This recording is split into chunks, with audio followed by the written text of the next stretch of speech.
오늘 주신 말씀을 통해서 내 백성을 구별하리라 제목을 가지고 함께 말씀을 나누려고 합니다.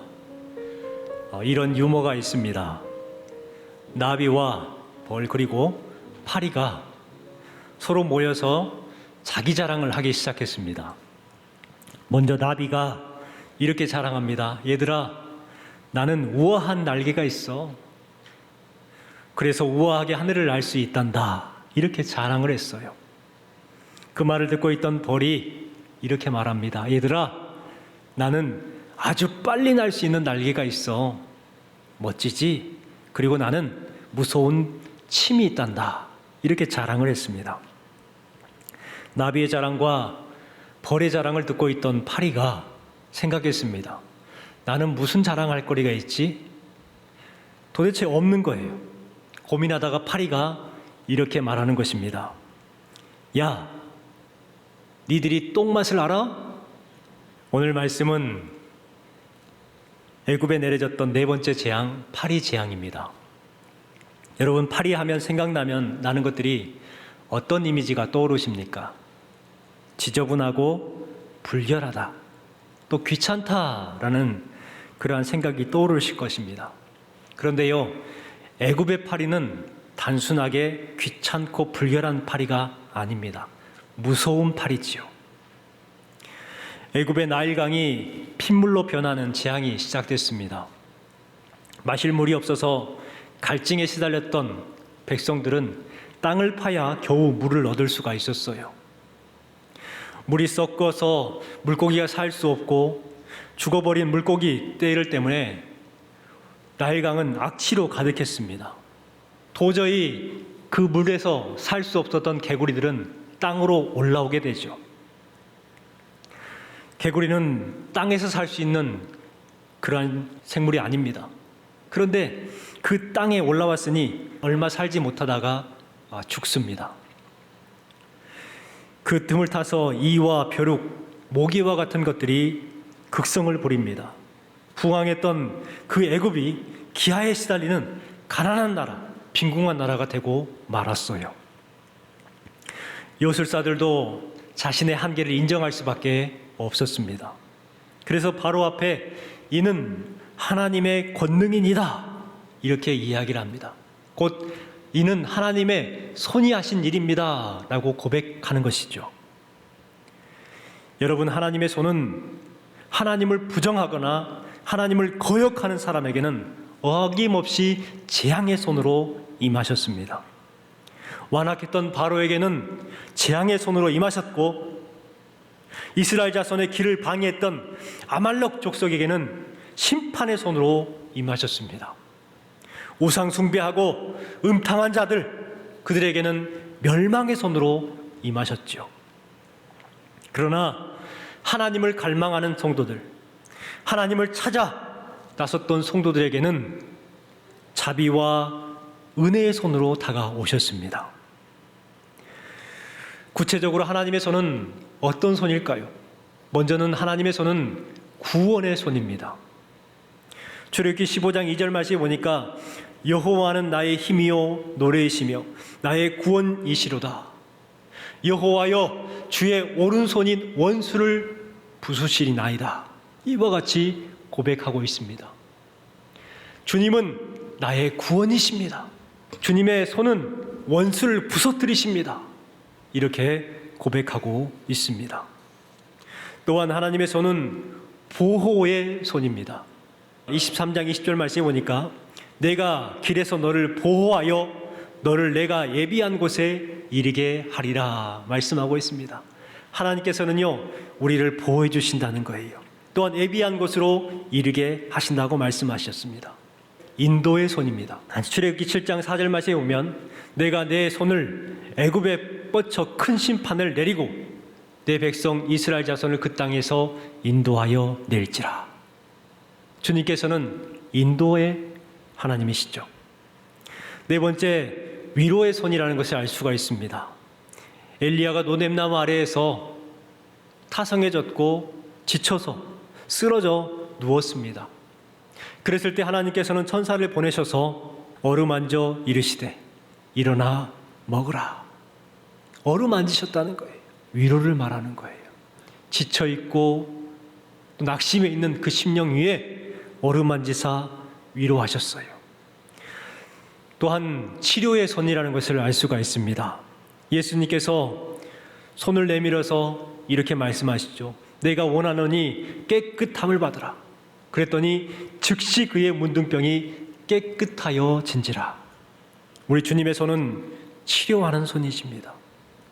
그리고 가장 중요한 것, 복 주시는 손이라는 것입니다.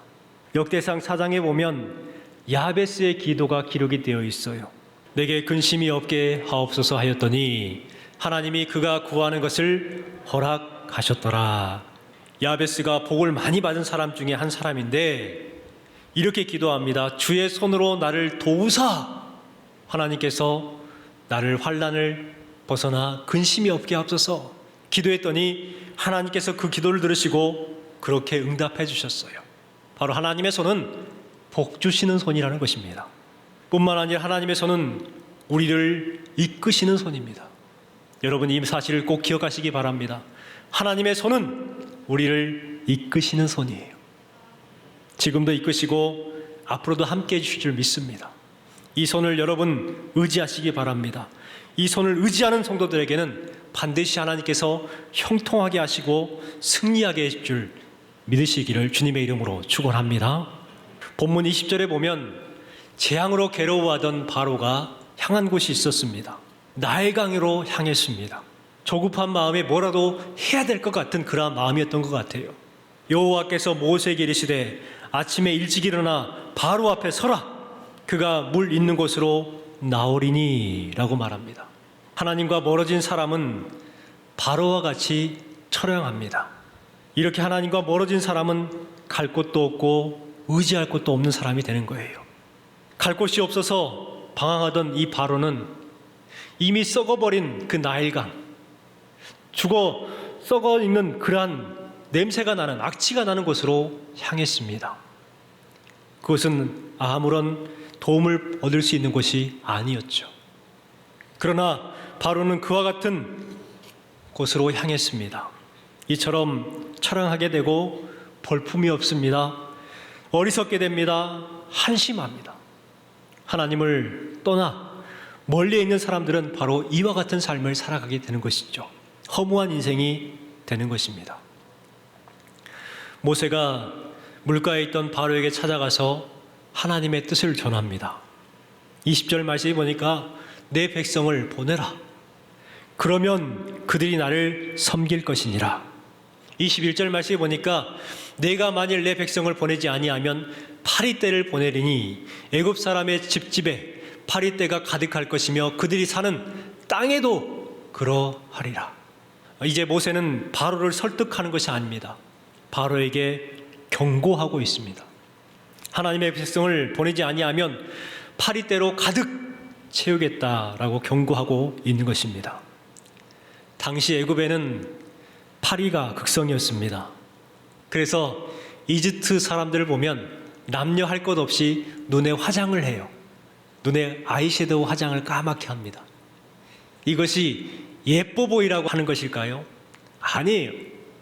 파리떼가 하도 눈에 이렇게 달라드니까 그것을 방지하려고 거기에다가 향료와 약품을 섞어가지고 눈에 바르는 거예요. 요즘 여성분들은 예뻐 보이기 위해서 눈에 까맣게 아이섀도우를 바릅니다. 그것이 바로 이집트 그 화장법에서 유래된 것이라고 합니다. 21절 말씀에 하는 그러한 파리는 보통 파리가 아닙니다. 이 파리는 개파리라고 합니다. 도그플라이라고 하죠. 살을 뚫어 피를 빨아먹는 파리입니다. 또한 무서운 전염병을 옮기는 파리죠. 쇠파리라고 하기도 하고 말파리라고 하기도 합니다. 피를 빨아먹은 다음에 그 살에다가 알을 낳아요.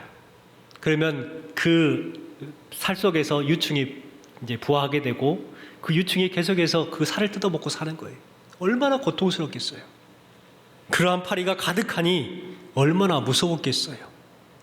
24절 말씀에 보면 파리로 말미암아 그 땅이 황폐하였더라 이렇게 말하고 있습니다.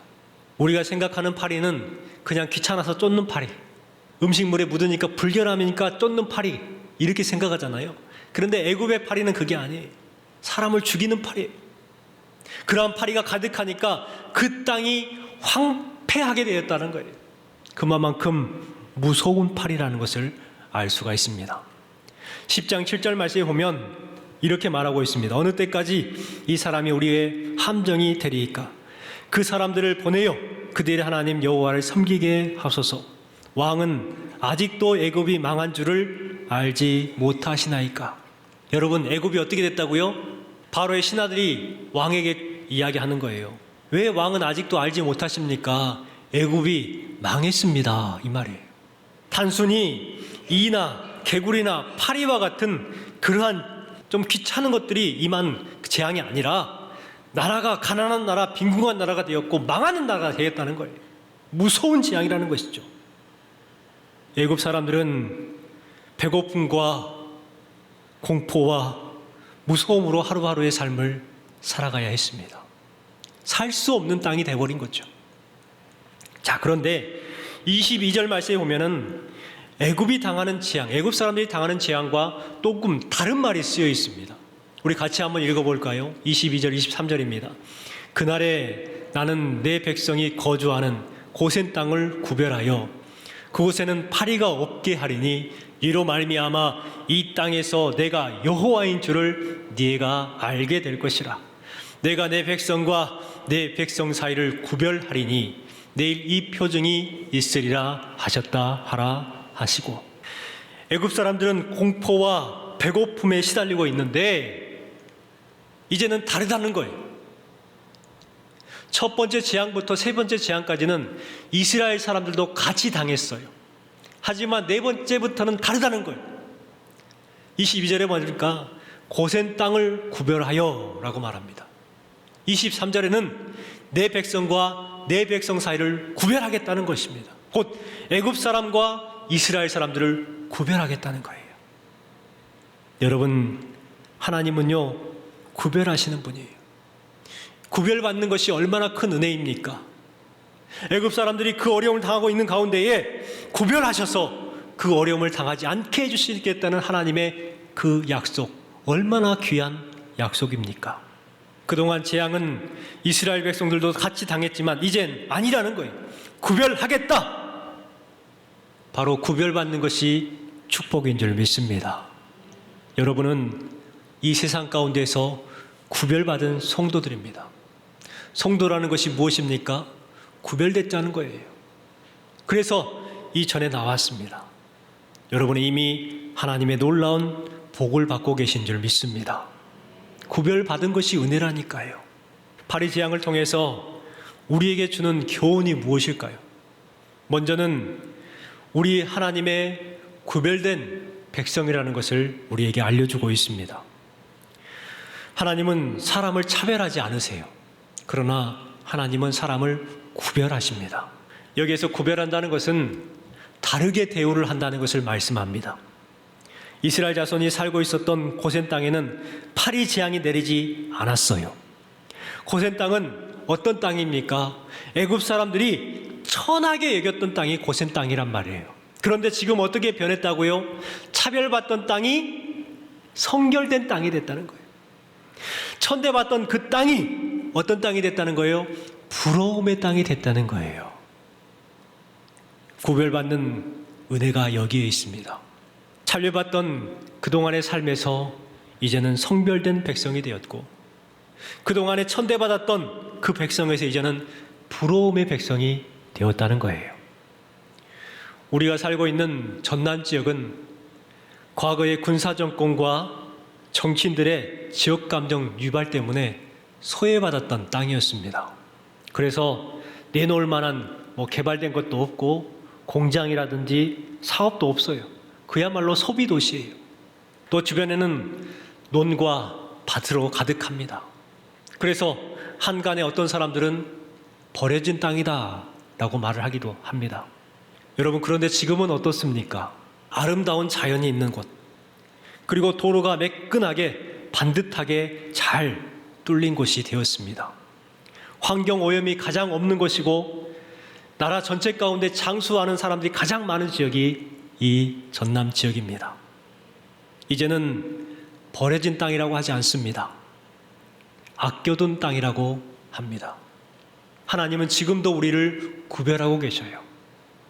지금 우리는 코로나라는 바이러스 재앙에 놓여 있습니다. 이 재앙의 의미가 무엇인가 계속해서 생각하고 있습니다.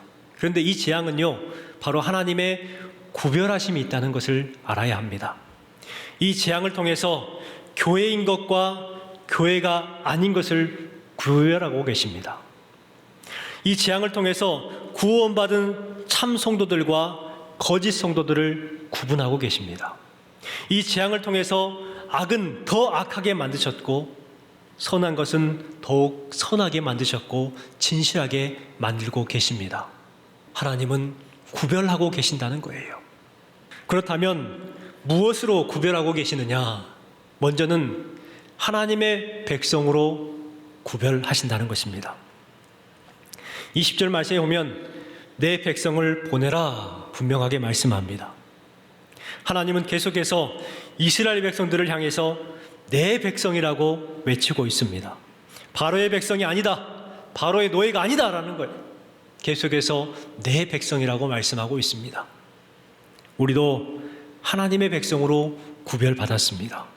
그러기에 하나님의 백성으로서의 삶을 살아가야 되고 그 하나님의 백성으로서의 정체성을 가지고 살아가야 합니다.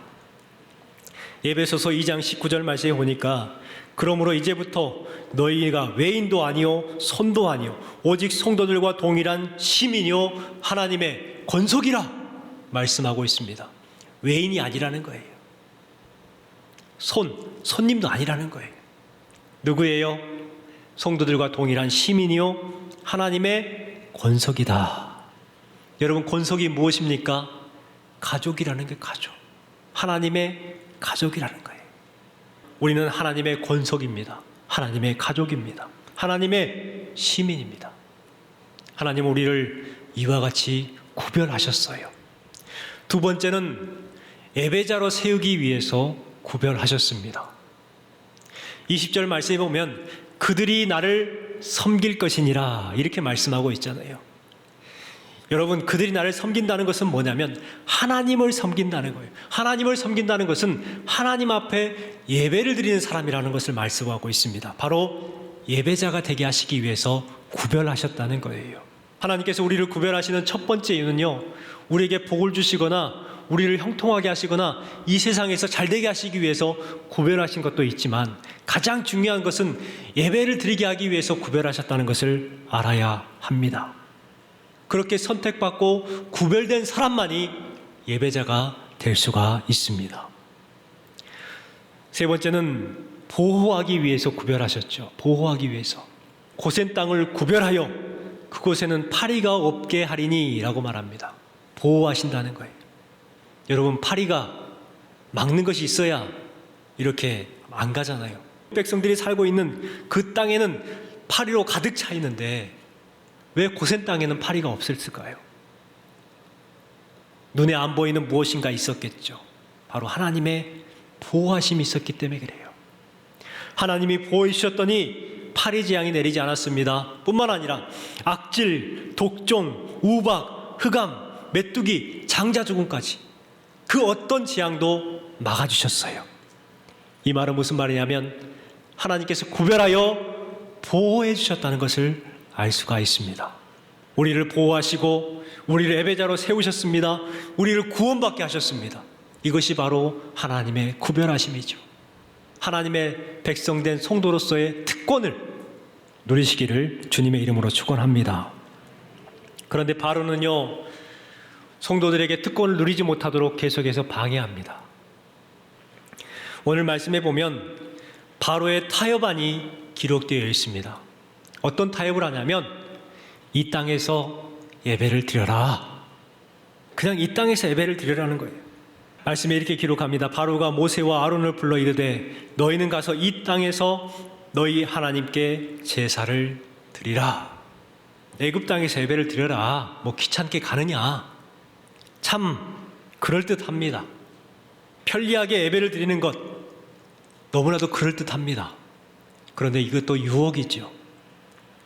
하나님은 어디에서나 계시고 어디서나 예배도 괜찮지 않느냐라는 생각에 자기 편한 대로 예배를 드릴 때가 있습니다.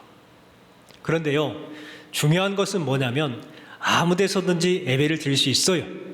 그런데 내 편리 때문에 내가 원해서 드리는 예배를 하나님께서 과연 기뻐하실까요? 내가 교회당 가는 것이 귀찮아가지고 그냥 여기에서 예배를 드린다? 여러분, 그 마음 자세부터 틀린 거 아닙니까? 내가 편리하려고 도우니까 그냥 텔레비전 보면서 예배를 드릴 수 있어요. 그런데 그 자세가 문제라는 거예요. 여러분, 귀찮아가지고 예배를 드리는 것을 이렇게 드리겠다?